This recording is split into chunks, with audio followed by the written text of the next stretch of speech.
بسم الله. السلام عليكم ورحمة الله وبركاته. Waalaikumsalam Waalaikumsalam warahmatullahi warahmatullahi wabarakatuh.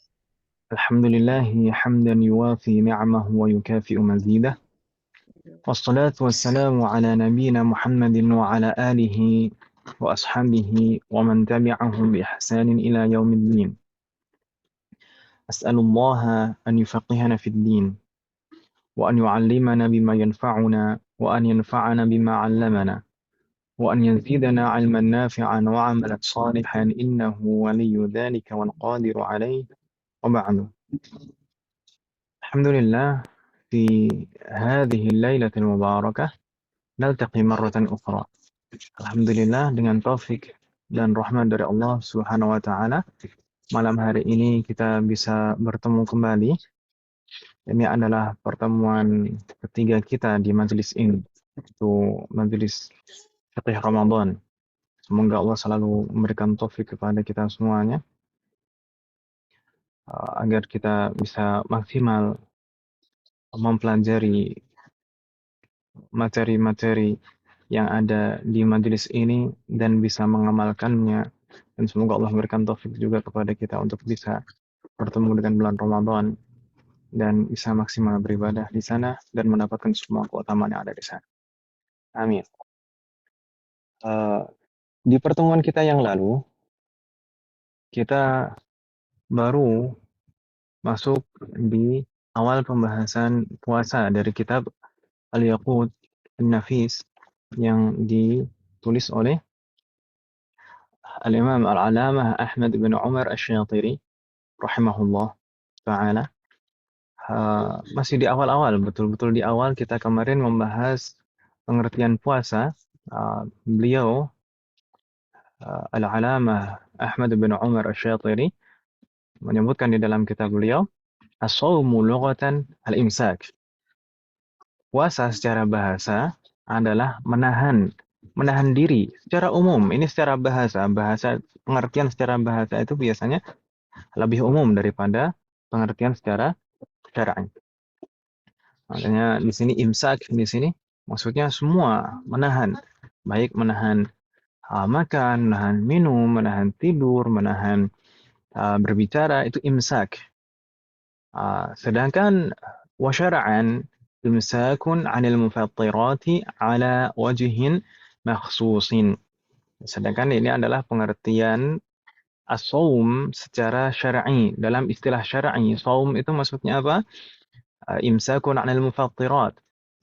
Menahan diri dari semua pembatal puasa 'ala wajhin makhsusin, dengan ketentuan khusus. Baik, imsak ini menahan diri 'anil mufattirat, dari pembatal puasa. Pembatal puasa ini mencakup semua pembatal puasa, dari masuknya sesuatu ke dalam rongga tubuh kita dari lubang yang terbuka dari semua jalur. Insyaallah nanti akan kita pelajari pada saat membahas pembatal puasa.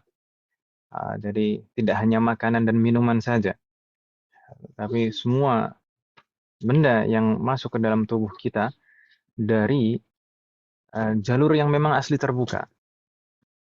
Kemudian juga termasuk juga jima', kemudian ta'ammudul qai', dengan sengaja muntah, itu juga termasuk pembatal-pembatal, dan nanti insyaallah akan kita bahas secara rinci. Semoga Allah memberikan kemudahan. Ala wajhin makhsus, dengan ketentuan khusus. Di sini kita sampaikan kemarin ketentuan-ketentuan khusus ini mencakup rukun dan syarat-syarat puasa. Dan kita kemarin juga baca di bawahnya syurutu wujubis shaum, syarat wajib puasa. Sebelumnya kita kemarin sampaikan di sana dalam suatu ibadah itu biasanya ada rukun, ada syarat. Ada rukun, ada syarat. Bedanya apa antara rukun dan syarat? Kalau syarat itu harus dipenuhi sebelum mulai masuk ke dalam amalan. Tapi kalau rukun itu harus dipenuhi saat mengerjakan amalan. Itu bedanya. Syarat itu sebelum memulai amalan harus dipenuhi. Tapi kalau rukun itu saat mengerjakan amalan harus dipenuhi. Dan syarat itu ada dua macam. Syarat itu ada dua macam. Ada syarat wajib, ada syarat sah atau syurutu sihah. Jadi ada syurutu wujub, ada syurutu sihah. Syurutu wujub atau syarat wajib itu maksudnya apa? Kalau terpenuhi semua syarat ini, maka orang diwajibkan untuk mengerjakan amalan tersebut. Misalkan di sini syurutu wujubis shaum. Syurutu wujubis shaum. Maka ini syarat wajib puasa. Kalau terpenuhi semua syarat wajib puasa ini, maka seorang wajib mengerjakan puasa. Tapi kalau misalkan syarat wajib ini tidak terpenuhi, maka tidak wajib melaksanakan puasa. Sedangkan kalau syarat sah itu akan mempengaruhi keabsahan amalan. Jadi sah atau tidaknya amalan itu pertama ditentukan apakah syarat sahnya itu terpenuhi. Baru setelah itu rukunnya apakah terpenuhi juga. Dari syarat sah. Meskipun rukun terpenuhi, tapi kalau syarat sah tidak terpenuhi, maka tidak sah puasanya. Misalnya puasa di sini. Allah anekuna jami'an. Ini kemarin yang kita bahas. Yassarallahu lana jami'an. Baik. Dan kita kemarin sempat membahas di sana syurutu wujubis shaum khamsah, dan di sana ada catatan kaki. Di sana syurutu wujubis shaum di sini maksudnya syarat wajib puasa, maksudnya puasa Ramadan. Puasa Ramadan. Jadi kalau yang dibahas di sini, ini syarat wajib di sini, syarat wajib puasa di sini maksudnya adalah puasa Ramadan, bukan puasa yang lain. Meskipun ada juga puasa wajib selain puasa Ramadan. Ya kan Ibu ya? Ada puasa wajib selain puasa Ramadan? Halo, Wahad. Ada tidak puasa wajib selain puasa Ramadan? Kodok ya, kodok. Kodok, Ustaz. Puasa qadha. Ada lagi yang lain selain puasa qadha? Nazar. Kafarot. Nazar. Puasa nazar. Puasa nazar, na'am. Kafarat. Puasa nazar, kemudian kafarat. Ahsantun fatahallahu alaikum jami'an. Ada selain puasa Ramadan itu ada puasa yang wajib. Tapi yang dibahas di sini syarat wajib puasa, maksudnya di sini adalah syarat wajib puasa Ramadan. Begitu Ibu ya? Seperti yang disebutkan di catatan kaki di sana. Dan kemarin kita juga membahas yang ada di catatan kaki di sini. Dan mungkin kemarin ada yang masih agak bingung. Kita coba review sejenak. Kemarin kita membahas di sana ada cara penetapan awal Ramadan, ya kan Ibu ya? Yang dengan itu juga berarti seseorang diwajibkan besoknya di siang harinya untuk melaksanakan puasa, dan sebelumnya di malam harinya juga disunahkan untuk salat tarawih. Baik, di sana penetapan awal Ramadan itu ada dua macam. Penetapan awal Ramadan itu ada dua macam. Apa nih Ibu bisa lihat? Suara anak-anak masuk Ibu bisa lihat? Enggak, Ustaz. Ya, Ustaz. Iya, masuk. Enggak. Apa namanya? Hah? Enggak. Tidak, Ustaz. Enggak ada ya, sallallahu alaihi wasallam. Enggak, Ustaz. Baik. Karena enggak ada yang monis nih. Baik.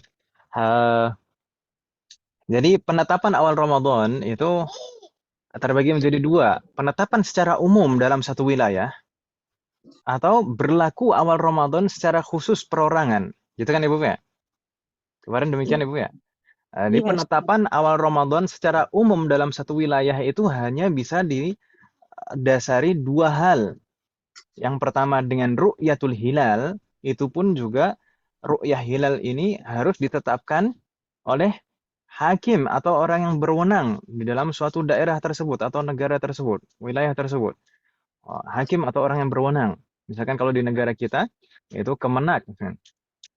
Nah, itu harus ada yang melihat, orang yang diterima persaksiannya melihat hilal dan bersaksi di depan hakim atau orang yang berwenang. Dan harus dengan lafaz saya bersaksi bahwasanya saya melihat hilal gitu. Atau dia mengetahuinya dan menjelaskan landasannya. Nah, itu cara yang pertama. Cara yang kedua adalah dengan menggenapkan bulan Sya'ban menjadi 30 hari. Kalau penetapan awal Ramadan untuk satu wilayah secara umum, maka hanya dengan dua cara itu tadi. Ru'yah, hilal, atau ikmal, pengenapan bulan Sya'ban. Tapi kalau pemberlakuan awal Ramadan untuk perorangan secara khusus, itu ada 9 cara yang kita sebutkan kemarin, ya kan Ibu ya? Ada 9 cara. Masih ingat Ibu sekalian 9 cara kemarin apa? Ada 9, dengan 9, salah satu dari 9 hal ini maka berlaku untuk perorangan awal Ramadan. Yang pertama apa? Ala man ra'ahu walau fasiqan. Berlaku awal Ramadan bagi siapa yang melihat hilal secara langsung. Meskipun pemerintah misalkan belum menetapkan ini awal Ramadan, tapi kalau orang melihat hilal secara langsung dengan mata kepalanya, maka wajib baginya untuk memulai Ramadan. Kemudian juga jika ada orang yang jumlahnya mutawatir, jumlahnya sangat banyak, dan tidak mungkin bagi mereka untuk bersepakat dalam kebohongan, memberitahukan bahwasanya mereka melihat hilal. Orang banyak ini bilang mereka melihat hilal. Kita orang yang mendengar kabar dari mereka, maka wajib juga mengikutinya. Kemudian juga wathubutuhu fi mahallin, dan juga di daerah yang bagian waktunya sama dengan daerah kita, itu sudah masuk Ramadan, maka kalau kita tahu itu, maka berlaku juga bagi kita. Kalau kita tahu itu, maka berlaku juga bagi kita awal Ramadan. Sedangkan yang keempat,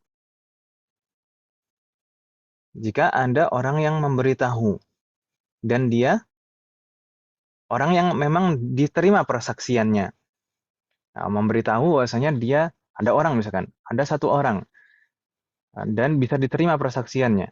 Kalau dia melihat hilal, atau kalau misalkan di daerah lain yang waktunya sama dengan kita, itu sudah masuk Ramadan. Kalau ada orang yang bisa diterima persaksiannya, kita bisa percaya dia mengatakan seperti itu, dia melihat hilal atau di sana sudah Ramadan, maka wajib bagi kita mempercayainya dan mulai Ramadan. Atau yang kelima, ada orang yang aslinya tidak bisa kita percaya, seperti orang fasik misalkan, tapi kalau kita yakin dia tidak bohong, maka juga wajib kita mengikutinya. Nah, misalkan aslinya orang ini tidak bisa diterima persaksiannya, tapi kita yakin dia tidak bohong, maka kita wajib mengikuti apa yang dikabarkan oleh orang tersebut. Apakah dia melihat hilal secara langsung atau di daerah yang sama waktunya dengan kita sudah masuk Ramadan. Cara yang keenam, yaitu dengan cara hisab dan astronomi, kata Ibu kemarin namanya. Hisab dan astronomi. Dan kalau kita mendengar perincian kemarin, yaitu kalau kita mengikuti pendapat Al-Imam Ar-Romli, maka orang yang menggunakan perhitungan hisab atau yang menggunakan astronomi, dia mengetahui bahwasanya sudah masuk Ramadan, maka wajib dia mengamalkannya. Demikian juga orang-orang yang mau taklid itu juga wajib melaksanakannya. Melaksanakan sesuai dengan hisab dan astronomi, dan puasa mereka sah. Kemudian cara ketujuh, wa 'ala man i'taqada sidqahuma. Oh, ini juga termasuk ini yang kita sebutkan barusan. Jadi taklid kepada keduanya, yaitu orang yang menggunakan hisab atau astronomi. Itu boleh kita mengikutinya. Jadi orangnya sendiri itu wajib melaksanakannya, juga orang yang taklid kepada mereka itu juga harus memulai Ramadan. Wa'ala man ra'a al-alamat ad-dalah ala thubutihi. Dan kalau misalkan di suatu daerah ada isyarat-isyarat khusus yang menandakan awal Ramadan, maka juga berlaku awal Ramadan. Dan kalau misalnya ini yang terakhir, yang ke-9, kalau misalkan seseorang terjebak dalam suatu tempat yang tidak bisa melihat luar, nggak bisa melihat matahari, nggak bisa melihat bulan, maka menggunakan istihad. Dikira-kira ini kira-kira sudah masuk Ramadan atau belum. Jadi berdasarkan istihad. Yang terakhir berdasarkan istihad bagi orang yang tidak bisa melihat bulan dan matahari dengan ijtihad atau dengan kira-kira. Alhamdulillah jami'an. Itu sekilas tentang pembahasan kita kemarin. Malam hari ini, insya Allah kita akan masuk ke pembahasan berikutnya yang sempat kita baca judulnya, yaitu syurutu wujubis shaum. Syarat wajib puasa Ramadan. Dan insya Allah nanti kalau misalkan masih cukup waktunya, Allah alam apakah nanti cukup waktunya, nanti kita akan, kalau cukup misalkan, insya Allah kita juga akan masuk sedikit ke rukun-rukun puasa.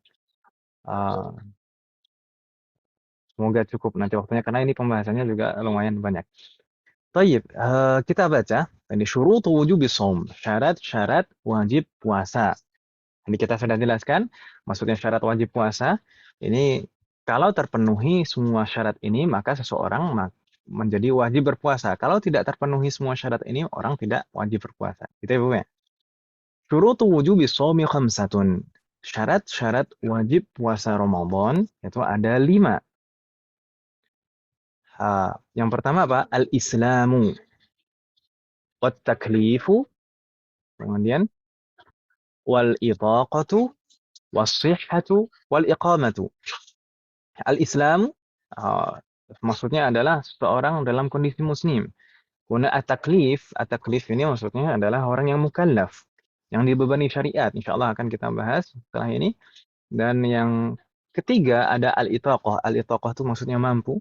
Kemudian yang keempat as-sihhah, sehat, dan yang kelima al-iqamah, yaitu mukim, tidak musafir.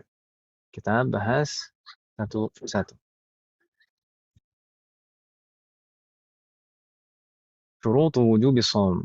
Syurutul wujub ada 5 sebagaimana disebutkan oleh al-muallif di dalam kitab beliau Al-Yaqut An-Nafis. Di sana ada 5, yaitu al-Islam, at-taklif, al-itaqah, as-sihhah, wal-iqamah. Al-Islam maksudnya Islam, seorang dalam kondisi muslim. Kemudian at-taklif itu mukallaf, yaitu orang yang dibebani syariat. Kemudian al-itaqah itu mampu untuk berpuasa. Kemudian as-sihhah itu dalam kondisi sehat. Al-iqamah itu muqim, tidak sedang musafir. Allah alaikum jami'an. Insyaallah tidak ada kendala ya dari arti dari masing-masing dari 5 ini. Sama Ustaz. Baik.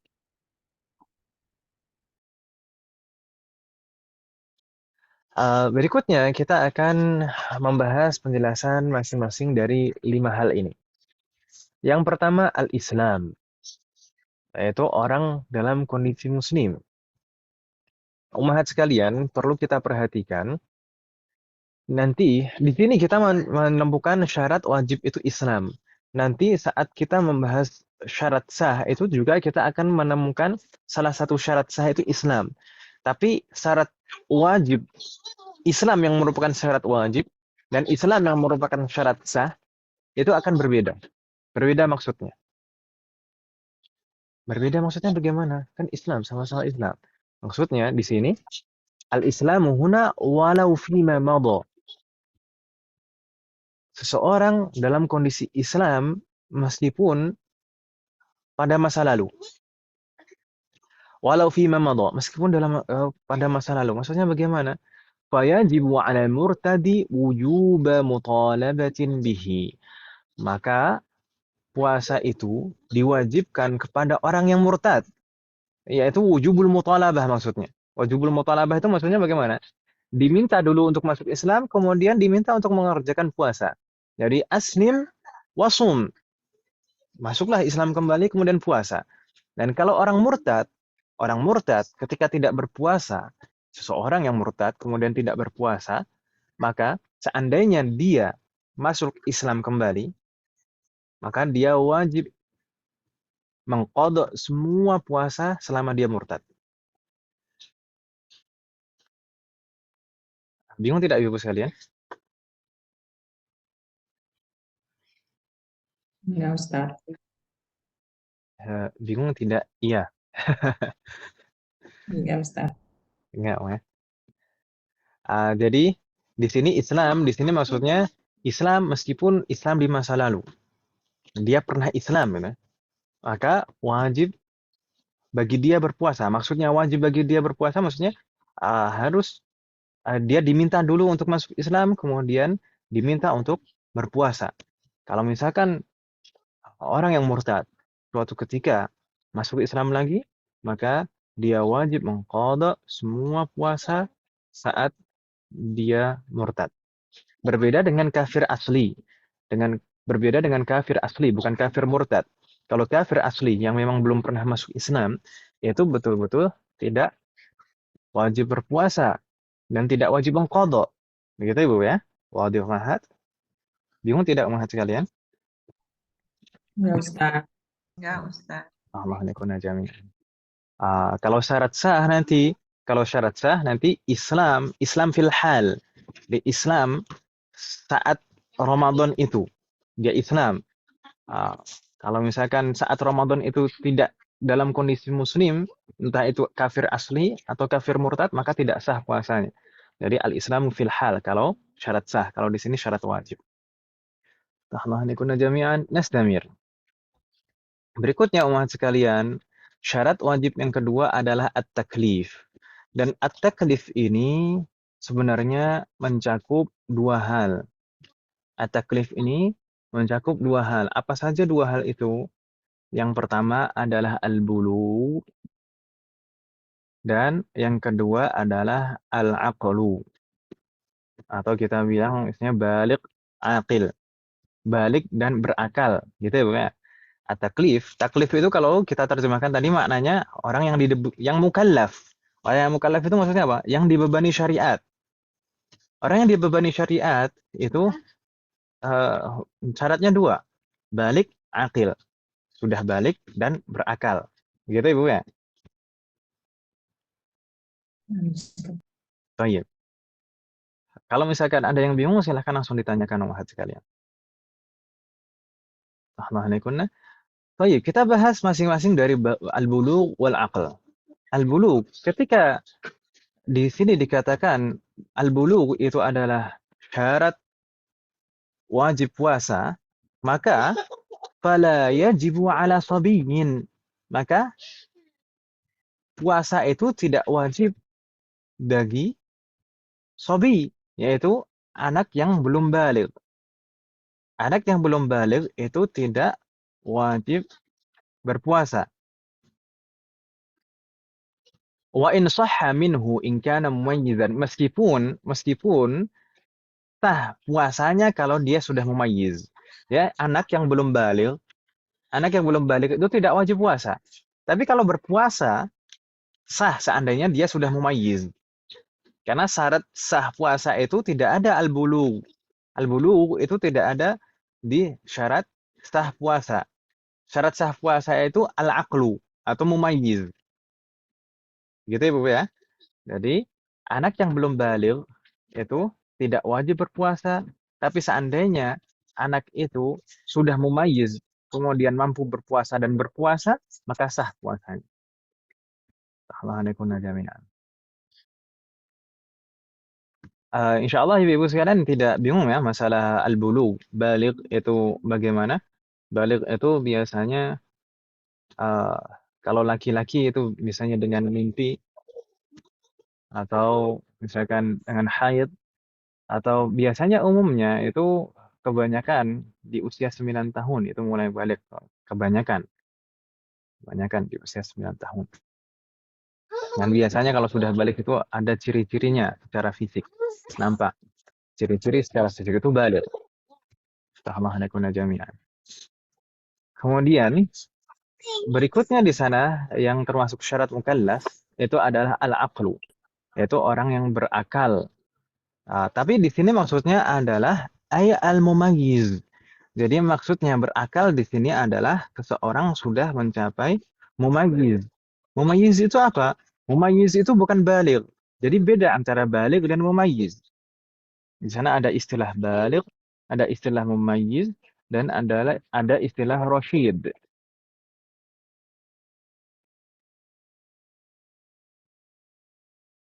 Ada istilah mumayyiz Ada istilah baligh dan ada istilah rasyid.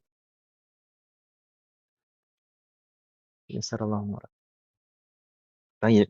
Kalau baligh tadi itu biasanya itu terkait dengan kondisi fisik dan usia.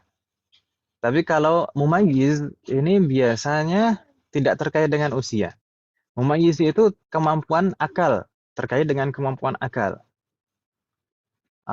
Sedangkan kalau rasyid itu biasanya kaitannya itu dengan muamalat. Rasyid itu seseorang bisa mentasarufkan, membelanjakan uangnya dengan baik, dengan sebagaimana mestinya. Itu rasyid namanya. Dan itu juga biasanya tidak terkait dengan usia. Allah nikuna jami'an. Mumayyiz, ketika anak sudah mencapai mumayyiz, maka sah puasanya. Dan kalau terkumpul semua syarat-syarat wajib di sini, maka juga wajib berpuasa. Mumayyiz itu sebenarnya patokan mumayyiz itu apa sih, umat kalian? Ada yang bisa menjelaskan? Patokan mumayyiz itu apa? Katanya tadi mumayyiz itu tidak terkait dengan usia, tidak terkait dengan fisik. Lalu bagaimana kita bisa menilai anak ini sudah mumayyiz atau belum? Bisa membedakan laki dan perempuan, bukan Ustaz? Bisa membedakan laki-laki dan perempuan. Oh, Benar dan salah. fatahlah. Muhawalatin fatahallah alaik. Nah, jadi begini umat sekalian, memang para ulama itu mendefinisikan mumayyiz, itu patokan mumayyiz ini apa? Ini berbeda-beda. Ada yang mengatakan ketika anak bisa membedakan mana yang kanan, mana yang kiri, tangan kanan, tangan kiri, itu mumayyiz. Ada juga yang mengatakan ketika seorang anak sudah bisa diajak bicara, paham diajak bicara, dan kalau disuruh itu paham, itu maka sudah mumayyiz. Ada yang mengatakan demikian. Ada juga yang mengatakan mumayyiz itu ketika seorang anak itu sudah bisa membedakan mana yang baik dan mana yang buruk untuk dirinya. Tapi di antara tiga ini sepertinya susah, tetap susah, menentukan itu tetap susah. Patokannya ini tetap susah. Kadang itu sangat relatif sekali. Tapi uh, kebanyakan ulama itu memilih definisi yang keempat, yaitu ketika seseorang anak itu sudah bisa makan sendiri dan istinja sendiri, baik depan maupun belakang, maka itu sudah mumayyiz. Gitu Bu ya, itu yang paling mudah dan uh, paling mungkin paling akurat Ibu sekalian. Karena kalau seorang anak sudah bisa makan sendiri, itu pasti sudah bisa diajak ngomong, sudah bisa disuruh, sudah tahu mana yang baik, mana yang nggak baik bagi dirinya, sudah bisa cebok sendiri depan belakang. Bukan hanya istinja depan saja. Kalau istinja depan saja mungkin usia 4 tahun sudah bisa. Tapi kalau misalkan istinja belakang juga, itu butuh mumayyiz, yakin butuh mumayyiz. Gitu ya, Bu ya? Jadi kalau seorang anak itu sudah bisa makan sendiri, kemudian istinja sendiri depan dan belakang, maka itu sudah mumayyiz. Apa nih Bu Selen? Ada suara yang masuk barusan, Om. Anak saya, Om. Enggak, Ustaz. Nggak ada? Masa nggak ada, Om? Enggak. Alhamdulillah kalau nggak ada, Om. Iya. Jadi begitu Bu ya. Bingung tidak untuk patokan mumayyiz ini? Insya Allah paham Ustaz. Insya Allah tidak ada kendala, Om ya. Insya Allah paham ya. Jadi seorang anak kalau sudah bisa makan sendiri, kemudian bisa istinja sendiri baik depan maupun belakang, maka itu sudah mumayyiz. Meskipun usianya belum 7 tahun misalkan. Usianya belum 7 tahun, kalau sudah bisa seperti itu maka sudah mumayyiz. Astaghfirullahaladzim jami'an. Kalau dikatakan, di sini dikatakan al-aqlu ay al-mumayyiz. Yang dimaksud al-aqlu adalah al-mumayyiz. Tapi kenapa di sini disebutkan al-aqlu, dan para ulama memang seringkali di dalam kitab-kitab beliau lebih memilih istilah al-aqlu daripada al-mumayyiz. Karena untuk mencakup yang tidak wajib berpuasa itu juga termasuk orang yang hilang akal.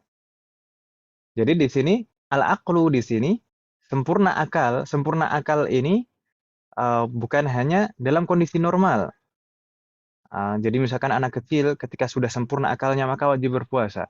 Tidak hanya itu saja, tapi juga di sini mencakup yang hilang akalnya karena hal-hal tertentu itu juga tidak wajib puasa. Makanya di sana kita sebutkan wala yajibu 'alal majnun wasakran wal mughma 'alaihi. Dan puasa itu juga tidak diwajibkan bagi majnun, orang yang gila, wasakran, orang yang mabuk, wa al mughma 'alaihi, yaitu orang yang pingsan. Kenapa? Kenapa tiga orang ini, orang gila, orang mabuk, dan orang yang pingsan itu tidak wajib berpuasa? Karena mereka hilang akal, ya kan Ibu ya? Mereka tiga orang ini hilang akal. Allah jami'an.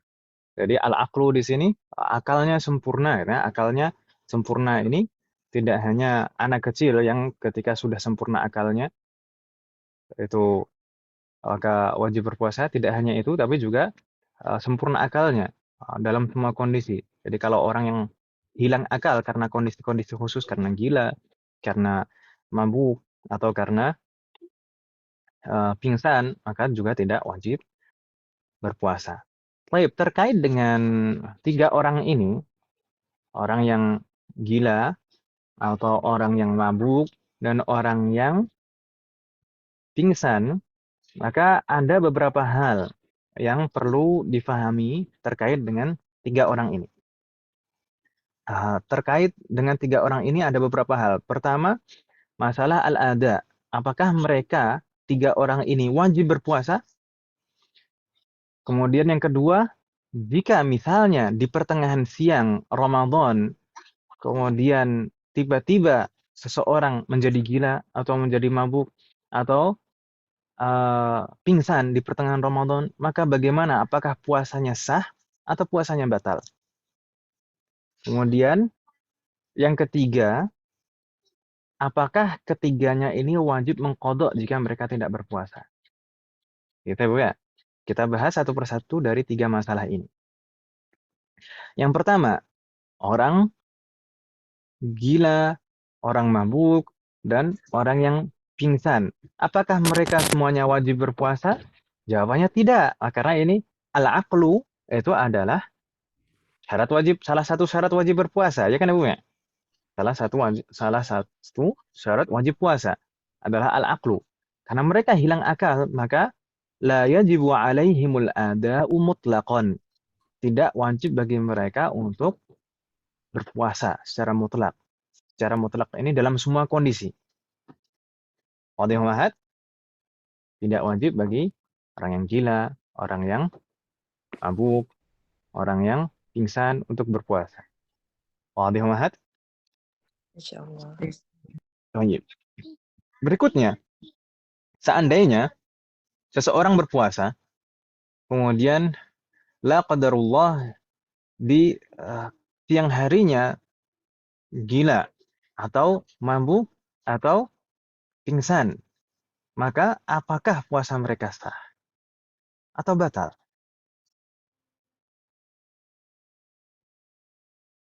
Bagaimana Om Hati kalian? Enggak, Ustaz. Enggak Om. Kalau sadar lagi enggak. Setelah orang. Baik. Kalau masalah ini, maka ada perincian, ada perbedaan di antara tiga orang ini tadi. Orang yang gila itu batal puasanya secara mutlak. Orang yang gila itu batal puasanya secara mutlak. Baik gilanya itu dengan Disengaja atau tanpa disengaja? Gilanya disengaja, ini gimana, Ustaz? Ya bisa saja kan orang itu misalkan mungkin saking banyak masalah kemudian sudah kalut stres kemudian dia minum apa terus jadi gila. Nah.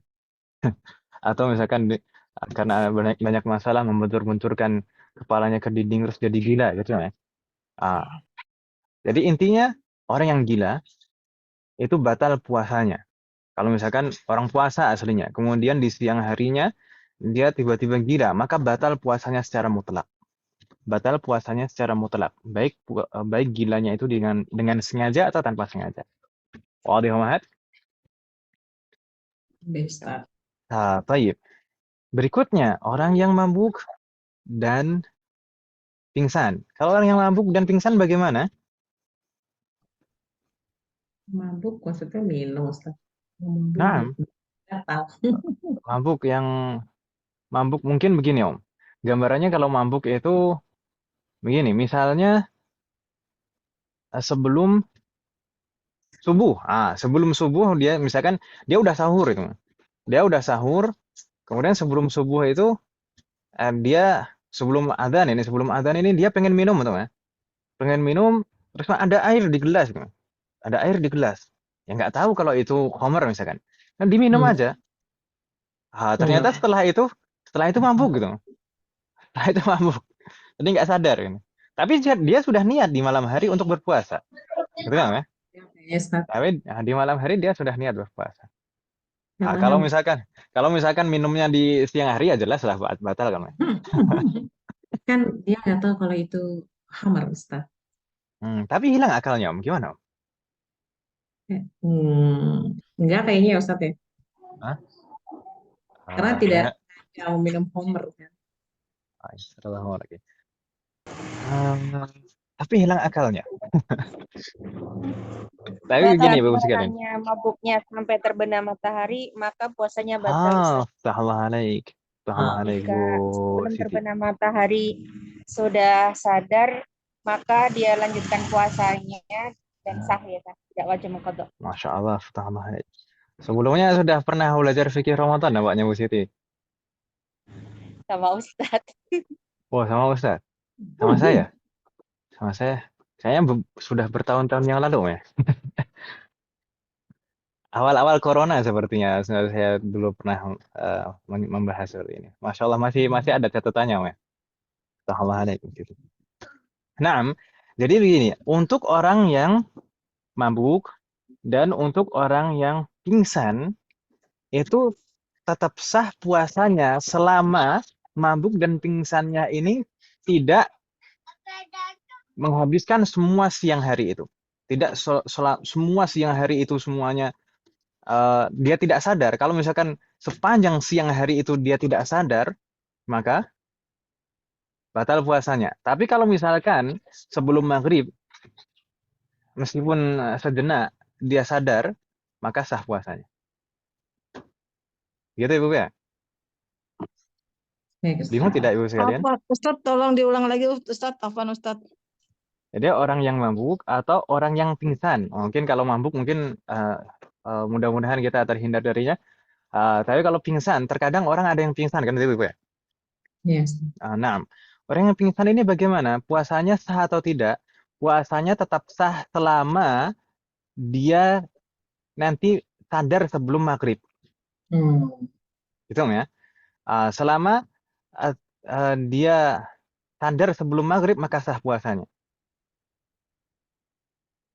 Maksudnya di sana kalau misalkan tidak sadarnya itu menghabiskan semua siang hari itu habis sampai terbenam matahari dia tetap tidak sadar maka batal puasanya.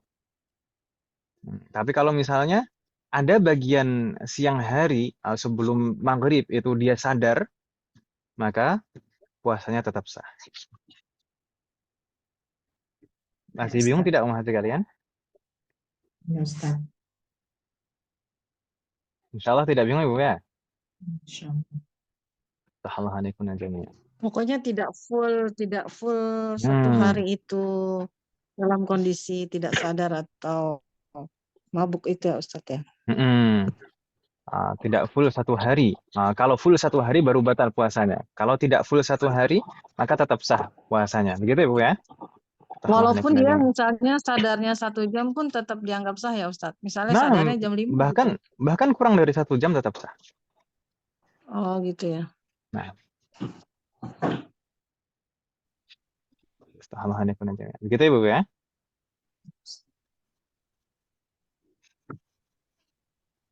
Namun bagaimana kalau misalkan orang tidur, tidur itu kan nggak sadar, Om, ya? Orang tidur panjang siang, jadi dari mulai sebelum subuh sampai setelah azan maghrib itu tidur. Tapi di malam hari sebelumnya itu sudah berniat untuk puasa. Jadi di malam hari misalkan setelah sholat tarawih, misalkan setelah sholat isya, setelah sholat tarawih itu sudah niat mau puasa besok. Tapi ternyata sebelum subuh sampai setelah sahur mungkin, oh ini setelah sahur ngantuk lagi ya, ini setelah sahur tidur lagi ya. Ternyata tidur bangun itu setelah maghrib. Puasanya sah atau tidak? Sah kayaknya Ustaz. Nah, Benar nggak? kalau tidur tidak bermasalah pada puasanya. Tidur an-naum la yadurru walau istaghraqa jami'an nahar haitsu nawa qabla an-naum. Tidur itu tidak membahayakan puasa, tidak membatalkan puasa meskipun mencakup sepanjang hari tidurnya itu. Sepanjang hari tidur ya. Selama dia sudah niat di Ya. malam harinya. Selama malam harinya sudah niat, maka tidak masalah. Tetap sah puasanya. Ya meskipun itu nggak baik juga kan Ibu ya. Jangan gitu juga. Ini melewatkan kesempatan Ramadan, yang kesempatan ibadah. Tapi sah puasanya. Kenapa kok demikian? Kenapa kok berbeda? Bukannya orang tidur itu juga tidak sadar, sebagaimana orang yang pingsan atau orang yang mabuk itu nggak sadar. Tidak sadarnya orang tidur itu tidak seperti tidak sadarnya orang yang pingsan dan orang yang mabuk. Kalau orang tidur itu tidak sadarnya itu masih dekat dengan kesadaran. Kalau misalkan dibangunkan, insya Allah bisa dibangunkan, ya kan Ibu ya.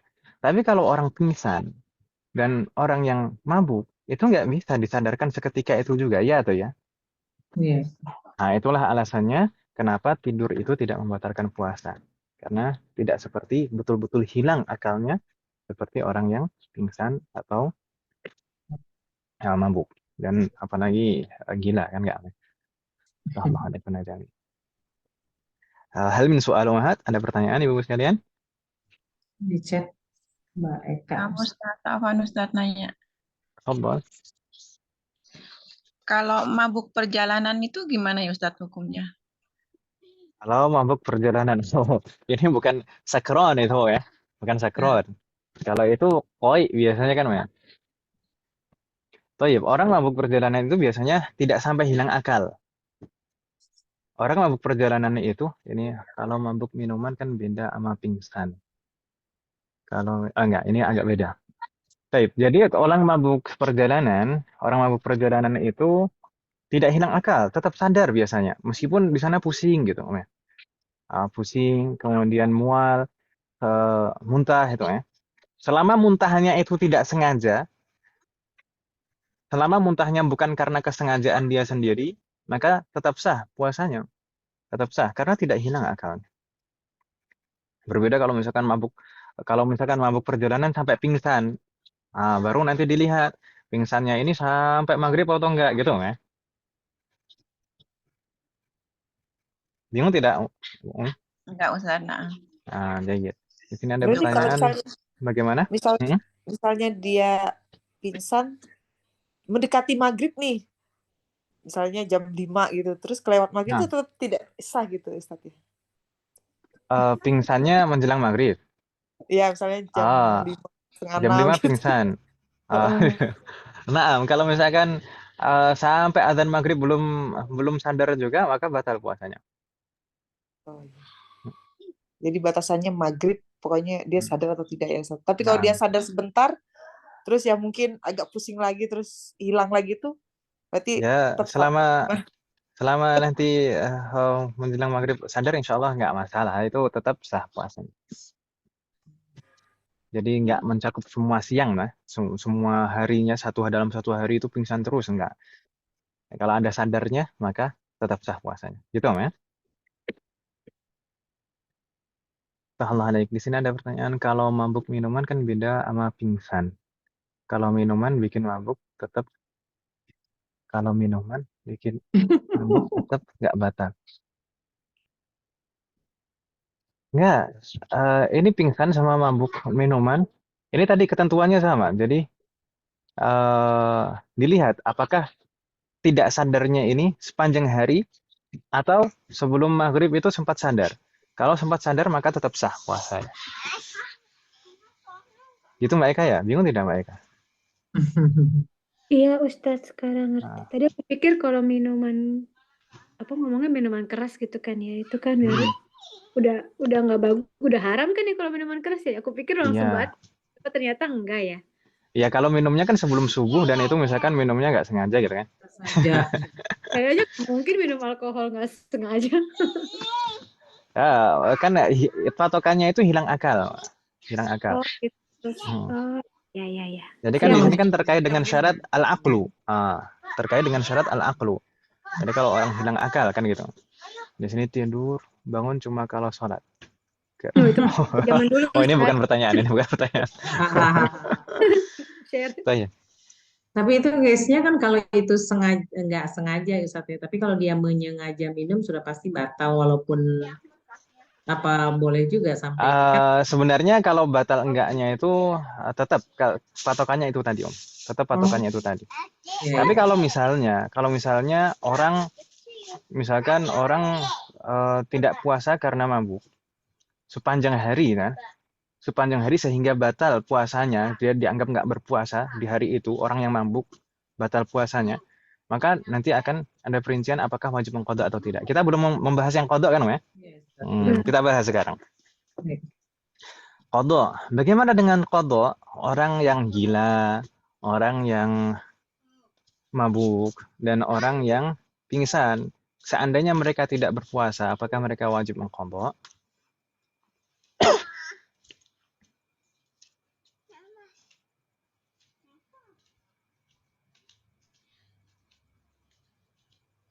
Bagaimana mohon sekalian? Wajib Ustaz. Wajib. Yang pingsan sampai itu wajib. Thayyib. Kalau orang gila dan orang mabuk, maka di sana ada perinciannya. Kalau orang gila dan orang mabuk, maka di sana ada perinciannya. Perinciannya apa? In ta'adda wajaba alaihi al-qadha wa in lam yata'adda lam yajib alaihi al-qadha.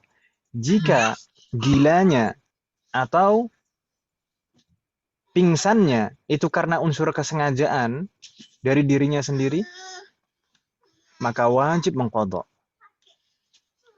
Gitu ya Bapak ya. Tapi kalau misalkan gilanya atau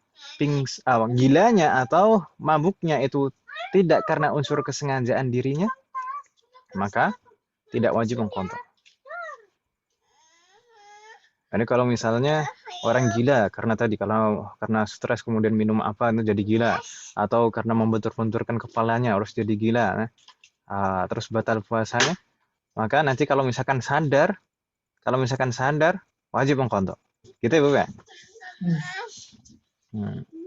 Demikian juga dengan orang yang mabuk karena kesengajaan dari dirinya, maka wajib mengqadha nanti kalau sudah sadar.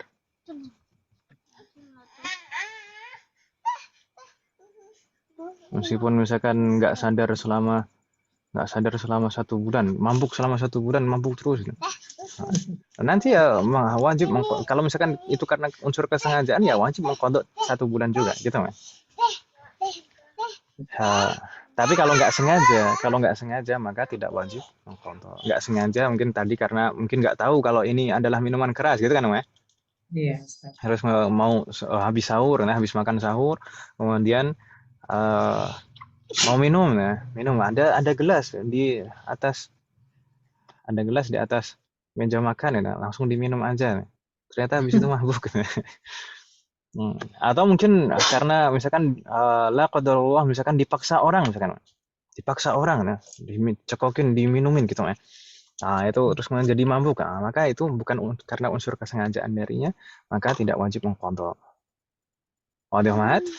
Tapi kalau orang pingsan bagaimana? Orang pingsan yajibu alaihi al-qada'u mutlaqan wa in lam yata'adda. Wajib mengqadha bagi orang pingsan, baik dia sengaja atau tidak sengaja pingsan. Itu ya, Bu ya. Kalau orang pingsan wajib mengqadha secara mutlak. Tapi kalau orang gila dan orang yang mabuk, maka dilihat karena unsur kesengajaan atau tidak. Wadih mahat? Allah alaikum jami'an. Hal min soal? Ayo wajad. Baik. Umat sekalian, di sini ada satu hal penting lagi yang mungkin kita perlu ketahui. Di sini di antara syarat wajib puasa adalah at-taklif, mencakup bulugh dan akal. Ketika seorang sudah balik dan mumayyiz, maka baru wajib baginya untuk berpuasa. Ketika seorang anak belum balik dan belum mumayyiz, maka tidak wajib bagi anak tersebut untuk berpuasa. Tapi ibadah-ibadah wajib dan ibadah-ibadah yang terkait dengan ibadah wajib tersebut itu sebagaimana di dalam sholat. Jadi para ulama mengkiaskan dengan masalah sholat. Di dalam sholat, di sana ada hadis yang masyhur, insyaallah ibu-ibu sekalian sudah tahu. Rasulullah bersabda, "Fima ma'ana muru auladakum bis-salati li sab'in wa wadribuhum li 'ashrin." Perintahkanlah anak-anak kalian untuk mengerjakan sholat saat mereka berusia 7 tahun, dan pukullah mereka jika tidak mau menunaikan sholat saat mereka mencapai usia 10 tahun. Begitu kan Ibu ya? Dan para ulama mengkiaskan dengan masalah ini semua ibadah-ibadah yang wajib. Itu juga demikian, termasuk puasa. Puasa itu juga hendaknya kita membiasakan kepada anak-anak kita untuk menunaikan puasa. Terutama ketika mereka sampai di usia 7 tahun dan mumayyiz. Baik, di sana ada perincian lagi sebenarnya Ibu-ibu sekalian. Ketika seorang anak genap usia 7 tahun, genap ya, bukan jalan mau 7, jadi 6 kemudian masuk ke tahun ke-7, bukan seperti itu. Tapi ketika seorang anak sudah genap 7 tahun dan saat itu juga dia mumayyiz, maka wajib bagi walinya untuk menyuruhnya. Menyuruh apa?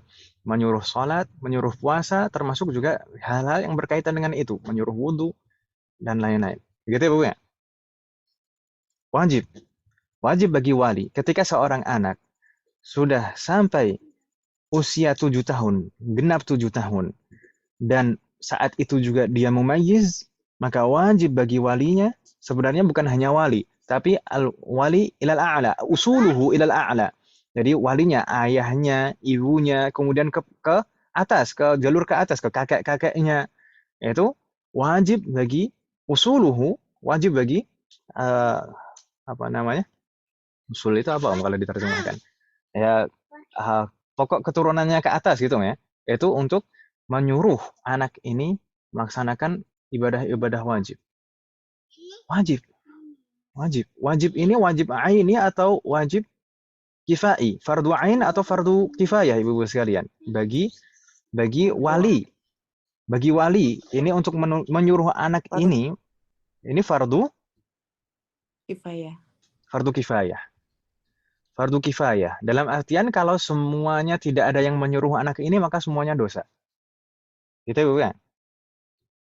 Semua keluarganya, misalkan ayahnya, ibunya, kemudian kakek-kakeknya, ketika seorang anak sudah mumayyiz dan genap 7 tahun, kok nggak ada yang menyuruhnya untuk mengerjakan ibadah, sholat, puasa seperti itu, maka dosa semuanya.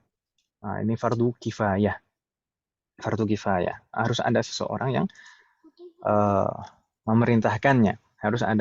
Harus, ini wajib, harus ada seseorang yang memerintahkannya untuk menunaikan ibadah-ibadah wajib. Tapi ini tadi saya bilang kalau genap 7 tahun dan saat itu juga dia mumayyiz. Kalau misalkan seorang anak itu belum genap 7 tahun tapi sudah mumayyiz, bagaimana Ibu sekalian? Apakah wajib juga untuk disuruh? Ya, Ustaz. Kalau misalkan dia mampu, kalau misalkan anak ini mampu, apakah wajib juga kita menyuruhnya untuk puasa? Enggak, seperti Tidak wajib, tapi sunnah hukumnya. Tidak wajib, tapi sunnah hukumnya bagi walinya untuk menyuruhnya berpuasa selama anak itu mampu untuk berpuasa. Gitu ya. Sunnah hukumnya. Sebelum 7 tahun, kalau sudah mumayyiz. Karena ketika seorang anak itu sudah mumayyiz, sudah sah puasanya. Ya atau ya? ya, Ustaz. Meskipun dia belum balik, kalau sudah mumayyiz, maka sudah sah puasanya. Tapi kalau sebaliknya, misalnya sudah 7 tahun atau lebih, tapi belum mumayyiz, bagaimana Ibu sekalian? Apakah Tidak wajib menyuruhnya atau sunnah menyuruhnya? Tidak wajib. Tidak wajib, sunnah tidak? Sunnah. Tidak wajib dan tidak sunnah juga. Tidak wajib dan tidak sunnah juga. Kenapa? Karena anak yang belum mumayyiz itu tidak sah ibadahnya. Gitu ya Bapak ya? Karena anak yang belum mumayyiz itu tidak sah ibadahnya. Puasanya tidak sah, sholatnya tidak sah. Begitu ya Bapak ya? Wadih mahat. Jadi di sana ada 3 kondisi. Yang pertama, genap 7 tahun dan saat itu juga dia sudah mumayyiz. Atau sebelum 7 tahun sudah mumayyiz. Atau sudah 7 tahun atau lebih tapi belum mumayyiz. Gitu kan ya Bu ya? Iya. Kalau genap 7 tahun dan saat itu juga dia mumayyiz, maka wajib bagi wali untuk menyuruhnya. Jadi menyuruhnya itu wajib. Menyuruh untuk mengerjakan ibadah-ibadah wajib seperti sholat dan puasa. Kalau misalkan anak sebelum 7 tahun sudah mumayyiz, maka sunnah bagi wali untuk menyuruhnya melaksanakan ibadah wajib. Tapi kalau misalkan anak sudah genap 7 tahun tapi belum mumayyiz, maka tidak ada kewajiban apapun. Wadih mahat? Ustaz. Allah anekuna jami'an. Ustadz, kalau Nah. misalnya dia 7 tahun, mumayyiz kan sudah wajib puasa, tapi kondisinya misalnya dia stunting atau apa misalnya. Sah puasanya, bukan wajib di sini, sah puasanya. Bukan wajib puasa. Yang wajib tadi itu maksudnya wajib bagi wali untuk menyuruhnya, bukan wajib puasanya. Kalau wajib puasa kan harus balik kan, harus balik. Sebelum balik belum wajib. Nah, bagaimana? Ya, udah paham. Paham. Sahnya ya, sahnya bukan ini wajib. Kalau wajibnya itu harus balik dulu, baru wajib. Kalau sebelum balik belum wajib, gitu ya. Tapi kalau masalah patokan 7 tahun dan mumayyiz itu tadi, kewajiban bagi wali untuk menyuruhnya, gitu ya. Kalau anak mampu berpuasa dan anak itu sudah genap 7 tahun dan mumayyiz, maka wajib bagi wali, kita sebagai wali untuk menyuruh anak tersebut. Ini penting bagi kita semuanya, ibu-ibu sekalian. Ketika kita sudah punya anak, dan meskipun di sini kalau misalkan belum punya anak juga penting, ini kan nanti, kalau sudah punya anak harus tahu kan gitu. Atau kalau sudah berlalu masanya kan anaknya udah gede-gede, nantilah cucunya gitu ya.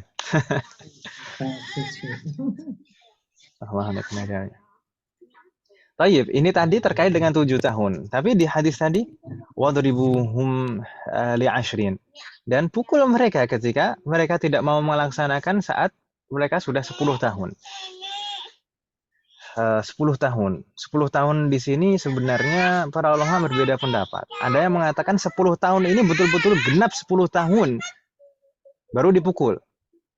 Tapi mayoritas ulama mazhab Syafi'i mengatakan maksudnya 10 tahun ini jalan ke 10. Jadi genap 9 masuk ke tahun ke 10. Itu sudah harus dipukul. Baik. Kenapa kok begitu? Kenapa kok genap 9 kemudian masuk ke 10 itu sudah dipukul? Karena usia 9 tahun mayoritas anak 9 tahun itu sudah balik. Kebanyakan anak 9 tahun itu sudah balik. Jadi kalau misalkan genap 9 tahun masuk ke 10 tahun ke 10, kalau misalkan tidak mau melaksanakan ibadah-ibadah yang wajib, maka dipukul. Tapi juga harus diperhatikan umat sekalian. Pukulan yang dimaksud di sini adalah darbatu tarbiyah. Darbatu at-ta'dib. Pukulan untuk mendidik. Bukan darbatul iqab, bukan pukulan untuk menghukum. Maka di sana ada qaid, ada ketentuan yang disebutkan oleh para ulama, darbun ghairu mubarrih. Pukulan yang tidak mencederai, pukulan yang tidak melukai, yang tidak menyakiti, gitu Bu ya. Jadi cukup membuat anak ini merasa jera gitu saja, takdib, gitu Bu ya. Jangan sampai melukai, pukulannya jangan sampai melukai. Meskipun memukulnya ini, meskipun yang memukul ini walinya sendiri, ayahnya sendiri, tetap tidak boleh dorbun mubarrih, itu nggak boleh. Pukulan yang mencederai itu nggak boleh. Sedangkan untuk misalkan guru bagaimana? Untuk seorang guru itu sebenarnya juga wajib kalau misalkan 7 tahun dan seorang anak sudah 7 tahun dan mumayyiz, maka wajib juga bagi guru untuk seperti wali, untuk menyuruhnya. Tapi kalau memukul bagaimana? Untuk guru memukul bagaimana? Boleh atau tidak? Ini kan kadang itu dipermasalahkan, Pak Guru mukul muridnya. Naam, guru, dalam syariat guru itu tidak boleh memukul muridnya sedikit pun kecuali dengan izin walinya. Kalau misalkan walinya mengizinkan, maka silahkan pukul Pak Guru. Misalkan ini orang tua mendaftarkan anaknya ke sekolah atau ke pondok pesantren. Udahlah Sat, ini saya pasrah ini. Terserah anak ini mau diapain aja terserah ini. Itu kan udah bebas ini. Itu kalau sudah dapat izin dari walinya boleh mau. Tapi kalau misalkan tidak, tapi tetap dalam koridor itu tadi, darbun ghairu mubarrih, pukulan yang tidak mencederai. Pukulan yang untuk lita'dib, untuk pendidikan, bukan untuk mencederai. Kalau pukulan yang mencederai itu tidak boleh secara mutlak. Tidak boleh secara mutlak. Dan kalau misalkan terjadi cedera, maka yang mencederai ini harus bertanggung jawab. Harus bertanggung jawab. Dhamin. Jadi harus bertanggung jawab. Bertanggung jawab mengobati, membiayai semua hal terkait dengan pengobatannya dan lain-lain. Gitu ya, Bu ya? Wadih Mahat. Assalamualaikum jami'an. Tayyib. Ini meskipun di dalam hadis umat sekalian itu disebutkan patokan itu usia 7 tahun, 10 tahun, tapi kita juga harus mencoba sebelum 7 tahun itu kita coba untuk anak-anak kita didik untuk melaksanakan kewajiban-kewajiban. Misalkan dari kecil, kalau misalkan dari kecil usia 2 tahun, 3 tahun itu misalkan sudah pengen ikut ke masjid, mau ikut sholat, jangan pernah dilarang ibu-ibu sekalian. Jangan pernah dilarang. Setidaknya meskipun mereka belum sempurna sholatnya, belum sah sholatnya dan tidak wajib juga bagi mereka tahu, oh kebiasaan orang itu seperti ini. Kalau ke masjid, oh masjid itu tempat untuk ibadah, tempat untuk sholat. Orang Islam itu sholat 5 waktu ke masjid, gitu kan Bu ya? Termasuk juga puasa misalkan. Puasa, meskipun anak kita belum mampu untuk berpuasa, belum kuat untuk puasa, coba ya drama lah ibu sekalian. Oh kita sekarang itu sudah masuk bulan Ramadan. Di bulan Ramadan itu kita sebagai umat muslim diwajibkan untuk berpuasa. Makanya, nak, besok kita puasa ya. Meskipun misalkan sarapan, oh ini sekarang kita sahur ya. Sekarang kita sahur gitu ya. Sahurnya jam 7 gitu ya. Ya nggak apa-apa, kita sahur ya. Terus habis ini puasa ya. Nah, nggak boleh makan, nggak boleh minum. Nanti sampai siang hari. Nah. Jadi dari setelah sarapan sampai siang hari nggak boleh makan, nggak boleh minum. Nggak boleh makan, nggak boleh minum apapun. Nanti siang hari, baru nanti siang hari buka, nggak apa-apa, buka. Tapi nanti habis itu puasa lagi ya. Nah, puasa lagi sampai maghrib. Nanti ketika maghrib baru buka puasa bersama. Gitu kan Ibu ya. Nanti misalkan sudah agak besar sedikit, misalkan nanti diajak sahur. Dibangunin sahur. Sahur bareng sama-sama, gitu kan Ibu ya. Nanti misalkan kalau nggak kuat siang, ya nggak apa-apa, buka siang hari. Tapi habis itu puasa lagi. Sampai maghrib baru buka puasa bersama. Nanti sedikit demi sedikit seperti itu. Mungkin nanti agak dipanjangkan lagi. Nanti siang, nanti menjadi jam 2, menjadi jam 3, jam 4. Kan itu Ibu ya. Sampai akhirnya bisa puasa penuh, 1 hari penuh. Jadi harus bertahap. Kalau misalkan kita menunggu 7 tahun dan mumayyiz, itu khawatirnya di sana nanti justru malah kaget ya kan Ibu ya. Di sana khawatirnya kaget, maka kalau bisa kita mendidik dan membiasakan anak kita dari mulai kecil.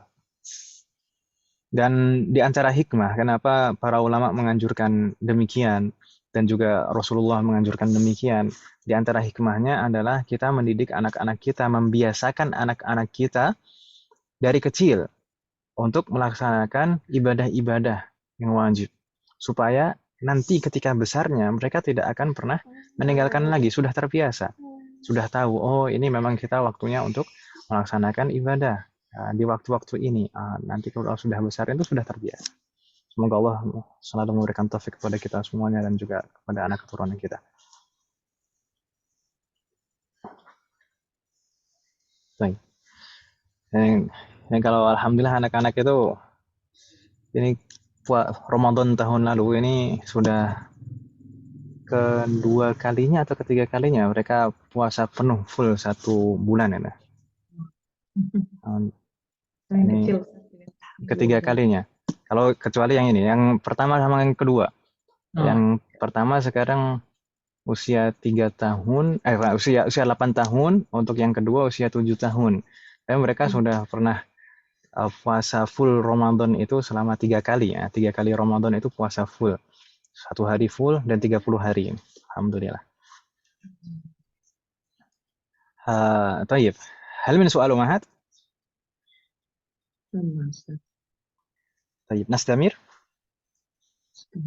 Nastamir. Kita lanjutkan. Naam. Tafadhali. Misalnya anak sudah mencapai usia balik, akan tetapi ketika dia berkebutuhan khusus gitu Ustaz, apakah dia juga diwajibkan untuk berpuasa Ustaz? Berkebutuhan khusus ini maksudnya kalau misalkan dia tidak mampu, nggak kuat untuk berpuasa, maka tidak wajib. Makanya kita lihat nanti mungkin terkait dengan syarat wajib berikutnya mungkin. Baik. Kita lanjutkan ke syarat wajib berikutnya, yaitu al-itaqah. Al-itaqah itu apa tadi? Mampu gitu ya. Mampu untuk berpuasa, kuat untuk berpuasa, sanggup untuk berpuasa. Tapi al-itaqah ini ummahat sekalian, al-itaqah ini mencakup 2 macam al-itaqah. Baik al-itaqah hissan maupun syar'an. Mampu secara hissan, yaitu secara fisik, atau mampu secara syar'i. Jadi, yang diwajibkan untuk berpuasa itu orang yang mampu untuk berpuasa. Baik mampu secara fisik, atau mampu secara syar'i. Kalau dikatakan mampu secara fisik, orang yang wajib berpuasa adalah orang yang mampu secara fisik. Kalau misalkan nggak mampu secara fisik, maka tidak wajib. Fala yajibu ala man la yutiquhu likibarin aw maradin la yurja bur'uhu. Maka tidak wajib puasa bagi seseorang yang tidak mampu untuk berpuasa, entah itu tidak mampunya itu karena likibarin. Likibarin itu maksudnya apa? Karena memang sudah sangat sepuh, sangat tua gitu ya. Saking sepuhnya, saking tuanya, maka tidak sanggup, tidak kuat untuk berpuasa. Maka tidak wajib bagi orang tersebut. Atau karena sakit yang tidak diharapkan kesembuhannya. Nggak mungkin sembuh. Kira-kira misalkan ini sakitnya ini pasti sakit sampai mati kayak gini. Nggak diharapkan kesembuhannya. Gitu. Nah, kalau misalkan sakit dan tidak ada harapan untuk sembuh, maka juga tidak wajib untuk berpuasa. Kalau tidak wajib berpuasa bagi orang yang tua atau orang yang sakit dan tidak ada harapan untuk sembuh, apakah ada kewajiban lain bagi mereka? Naam, ada kewajiban lain bagi mereka, yaitu fayalzamuhu muddun likulli yaumin. Fayalzamuhu muddun likulli yaumin. Maka setiap hari yang ditinggalkan itu dia wajib menggantinya dengan satu mud dari makanan pokok diberikan kepada fakir miskin. Dan insya Allah nanti akan kita bahas pada saatnya yang lebih detail terkait dengan orang yang tua dan orang yang sakit. Begitu Ibu ya? Berikutnya, mampu tadi juga mencakup mampu secara syar'i. Berarti kalau orang yang tidak mampu secara syar'i maka tidak wajib untuk berpuasa. Orang yang tidak mampu secara syar'i itu misalnya apa? Fala yajibu ala haidin wala nufasa. Maka tidak wajib berpuasa juga bagi seorang wanita yang dalam keadaan haid atau nifas. Li'annahuma la tutiqani syar'an. Karena keduanya tidak mampu secara syar'i. Keduanya tidak mampu secara syar'i meskipun secara fisik mampu. Gitu Ibu ya. Jadi bagi wanita haid dan nifas itu tidak wajib berpuasa. Ini karena mereka tidak mampu secara syar'i meskipun secara fisik sebenarnya mampu. Tidak boleh bagi mereka untuk berpuasa. Tapi tetap wajib bagi mereka untuk mengqadha. Gitu kan Ibu ya? Masuk menyusui, Ustaz. Bagaimana? Termasuk menyusui juga mungkin, Ustaz. Baik, nanti akan kita bahas insya Allah secara tersendiri karena ada perinciannya Om. Misalkan wanita hamil dan menyusui itu ada perinciannya tersendiri. Apakah harus mengqadha saja atau qadha dan kafarat gitu ya? Baik, Aftahullah alaikuna jami'an. Tapi kalau wanita haid dan nifas, jadi nifasnya Om ya, ini karena nifasnya, bukan karena menyusuinya. Karena nifas, dalam kondisi nifas maka tidak wajib puasa, gitu Om ya. Tapi kalau misalkan dalam kondisi menyusui, dan nifasnya sudah selesai, tapi dalam kondisi menyusui, maka di sana akan ada pembahasan tersendiri, insya Allah, semoga Allah memudahkan nanti. Baik. Hal min soal Ummahat, ada pertanyaan Ibu sekalian? La yujad? Tidak ada pertanyaan ya, insya Allah. Tidak ada nampaknya. Berikutnya, di sana syarat wajib yang berikutnya adalah as-sihhah. Kita sebutkan tadi artinya sehat. Naam, berarti fala yajibu 'alal marid. Maka tidak wajib puasa bagi orang yang sakit.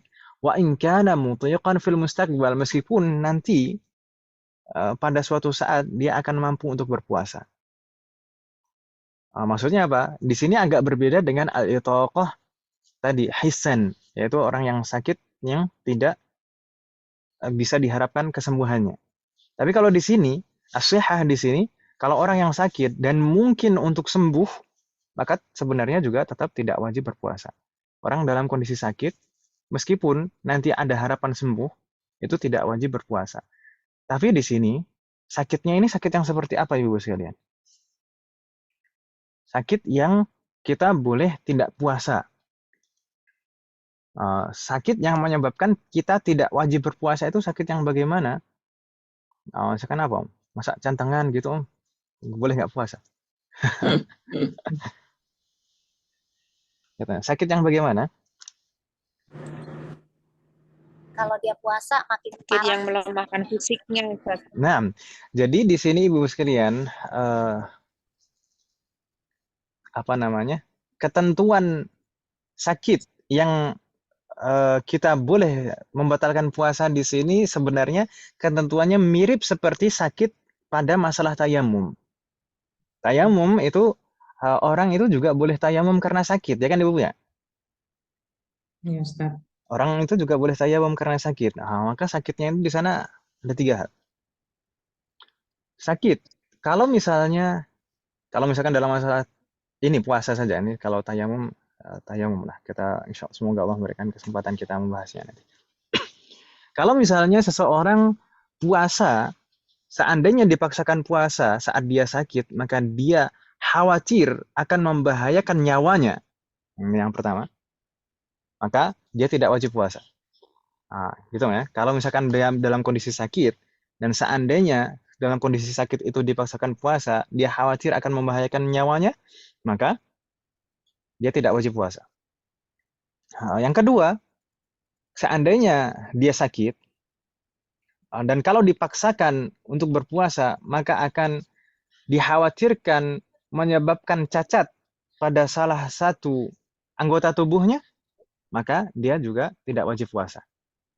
Kalau yang pertama tadi kekhawatirannya pada keselamatan nyawanya, gitu ya. Kalau yang kedua ini keselamatan anggota tubuhnya. Kalau misalkan dikhawatirkan Anda timbul cacat nanti, maka tidak wajib berpuasa. Wadih mahat. Sedangkan yang ketiga, ini kalau misalkan dalam kondisi sakit, kemudian kalau dipaksakan untuk berpuasa, khawatir masa sakitnya ini akan bertambah panjang, maka tidak wajib baginya juga untuk berpuasa. Jadi 3 hal itu tadi, Ibu ya. Sakit yang seperti itu.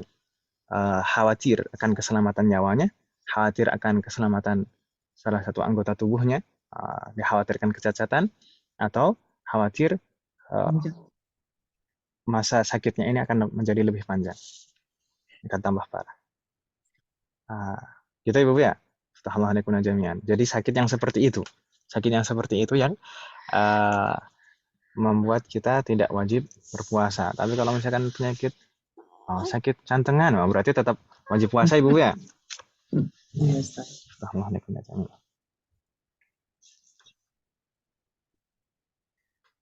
Insya Allah tidak ada masalah ya di sini. Baik, nastamir. Berikutnya syarat yang kelima adalah al-iqamah. Al-iqamah tadi kita terjemahkan mukim, gitu ya. Jadi seorang yang wajib berpuasa adalah orang yang mukim. Sedangkan kebalikannya, kalau orang musafir, orang dalam kondisi safar, dalam perjalanan, maka tidak wajib berpuasa. Fala yajibu 'alal musafir safaron tawilan mubahan. Ya, di sini ada qaidnya, ada ketentuannya. Safar ini safar yang bagaimana? Kalau misalkan safar dari Bekasi ke Jakarta Timur ini. Ini safar. Baik, ini safarnya harus safaron tawilan. Safaron tawilan itu setidaknya 83 kilo, Ibu sekalian ya. Iya, Ustaz. Kemudian safarnya ini juga harus safar yang mubah. Safar ini juga harus safar yang mubah. Safar yang diperbolehkan, bukan safar yang maksiat. Ya kan, kalau safarnya dalam kondisi maksiat, maka tetap wajib puasa. Nggak dapat keringanan puasa. Tapi insya Allah nanti untuk masalah musafir, ini akan kita bahas secara tersendiri lebih rinci. Semoga Allah memberikan kemudahan. Gitu Ibu ya. Dan di sana juga memang harus ada yang perlu dipahami. Karena orang musafir, orang dalam kondisi musafir ini saat safarnya Ibu sekalian. Jadi orang itu dalam orang musafir kan kita misalkan orang musafir itu kita tahu orang musafir itu dapat keringanan-keringanan misalkan sholat qashar, sholat jamak, kemudian tidak wajib puasa. Itu saat dia dalam kondisi safar, saat dia dalam perjalanannya. Kalau misalkan belum berangkat, ya tetap harus wajib. Kalau misalkan sudah sampai di tempatnya, ya sudah wajib lagi, gitu ya Bu ya. Misalkan saya kadang bilang kalau safarnya jam 10, safarnya jam 10. Terus ini di bulan Ramadan, mau pulang kampung nanti jam 10. Kemudian dari pagi itu udah nggak sahur, nggak puasa sejak pagi, sudah sarapan pagi ini. Karena nanti mau perjalanan. Itu benar atau tidak? Nggak benar itu. Karena dia belum safar, belum musafir, belum dapat keringanan, masih wajib puasa. Gitu Ibu ya? Dan nanti ada ketentuan-ketentuan juga musafir itu dikatakan dia sudah musafir itu sampai perjalanannya sampai mana ya? Masa mulai jalan di depan rumah apakah dia sudah musafir? Oh ya. Belum. Semoga Allah memberikan kemudahan kita nanti untuk membahasnya. Baik. Berikutnya umat sekalian, dari pembahasan-pembahasan ini, dari 5 syarat secara umum ini tadi, 5 syarat wajib puasa, mungkin kita bisa memahami di sana ada orang-orang yang tidak wajib berpuasa. Di sana di antaranya disebutkan orang-orang yang tidak wajib berpuasa, man la yajibu alaihi shaum, orang-orang yang tidak wajib berpuasa. Di sana ada yang menyebutkan singkatannya adalah mashu jarra sya'qan. Mashu jarra sya'qan. Itu ada berapa huruf? Ada 8 huruf. Mimnya itu maksudnya marid, orang yang sakit, tidak wajib puasa. Sinnya adalah musafir, orang yang musafir tidak wajib puasa. Haknya adalah hamil, orang yang dalam kondisi hamil mengandung, itu tidak wajib berpuasa. Tapi nanti ada ketentuannya, insya Allah kita bahas sendiri. Kemudian ju'un syadid, orang yang dalam kondisi kelaparan, sangat lapar, paceklik, ya, dan nggak ada yang dimakan dan betul-betul nggak kuat menahan kelaparan tersebut, maka juga tidak wajib berpuasa. Kemudian rodha' atau wanita yang menyusui juga tidak wajib berpuasa, tapi di sana juga akan ada penjelasannya, perinciannya insya Allah nanti kita bahas. Kemudian shinnya adalah syekhun harim tadi al-kabir tadi, yaitu orang yang sudah sangat tua dan tidak mampu untuk berpuasa. Kemudian ainnya adalah atashun syadid, dalam kondisi kekeringan, ya, jadi sangat kehausan gitu Ibu ya, tidak memungkinkan untuk puasa. Kemudian yang terakhir qaf itu adalah iqadhu harikin, untuk menyelamatkan orang yang dalam bahaya. Misalnya ada orang di sana mau tenggelam, oh ini nyawa manusia, ini harus diselamatkan, wajib menyelamatkan nyawa manusia. Kalau misalkan kita menyelamatkannya, atau kalau kita ikut nyebur juga, nanti puasa kita batal. Nggak wajib kita tetap berpuasa. Kita lebih wajib untuk menyelamatkan nyawa itu tadi. Gitu Ibu ya. Tapi umat sekalian, singkatan ini nampaknya kurang lengkap kalau kita lihat pembahasan di atas tadi. Ya kan Ibu ya? Nah, di sana masih ada beberapa orang yang tidak wajib berpuasa. Di antaranya orang kafir. Orang kafir asli itu tidak wajib berpuasa, ya atau ya?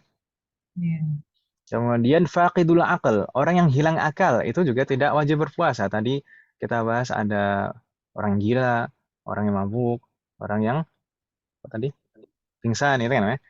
Orang yang belum mumayyiz. Jadi faqidul aql, orang yang hilang akal itu tidak wajib berpuasa juga. Kemudian sobi, anak yang belum baligh itu juga tidak wajib puasa. Kemudian haid dan nifas itu juga tidak wajib berpuasa. Ini kalau membahas masalah siapa yang wajib berpuasa dan siapa yang tidak.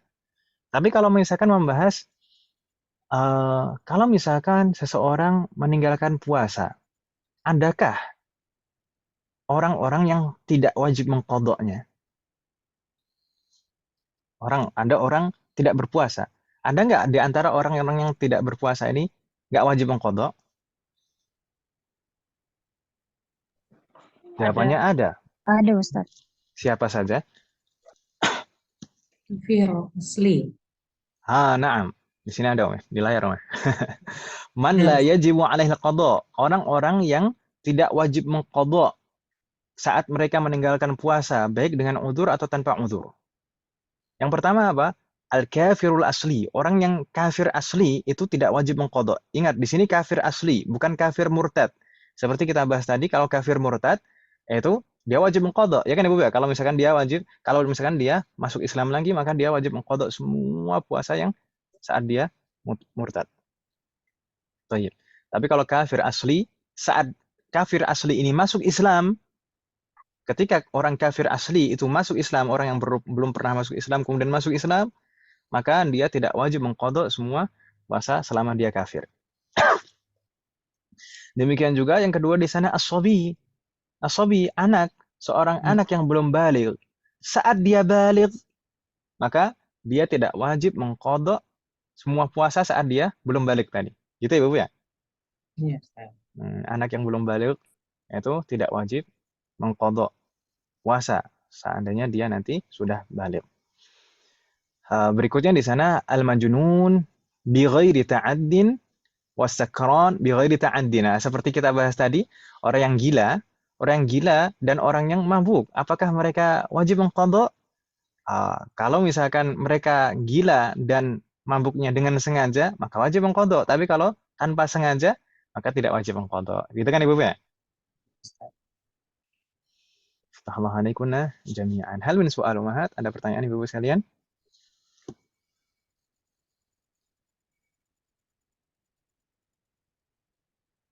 Ayo Jad, sudah malam Om ya?